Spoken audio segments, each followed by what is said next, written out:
আসসালামু আলাইকুম ওয়া রাহমাতুল্লাহি ওয়া বারাকাতুহু নাহমাদুহু ওয়া নুসাল্লি আলা রাসূলিহিল কারীম আম্মা বা'দ। প্রিয় দিনদার ভাই বোনেরা, ঘরে প্রবেশ করার সময় দুইটি সুন্নাত আছে।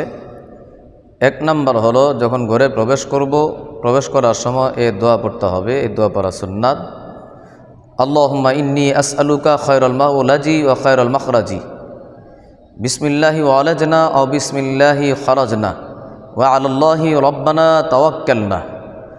যার বাংলা অর্থ হলো, হে রব, আমার প্রবেশ করাটা যেন ভালো হয়, বের হওয়াটা যেন ভালো হয়, এই দরখাস্ত আপনার কাছে আমি করি এবং আপনার নামে আমি প্রবেশ করছি, আপনার নামে বের হব এবং আপনার উপরে ভরসা করছি।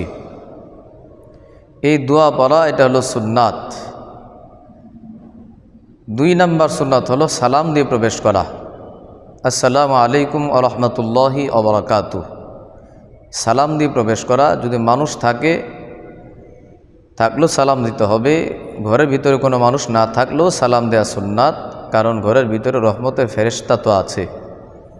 এই জন্য না থাকা অবস্থাও সালাম দিয়ে প্রবেশ করা এটা সুন্নাত, একটা আমল। আল্লাহ তাআলা আমাদেরকে বুঝার আমল করার তৌফিক দান করেন। ওয়া আখিরু দাওয়ানা আলহামদুলিল্লাহি রাব্বিল আলামিন।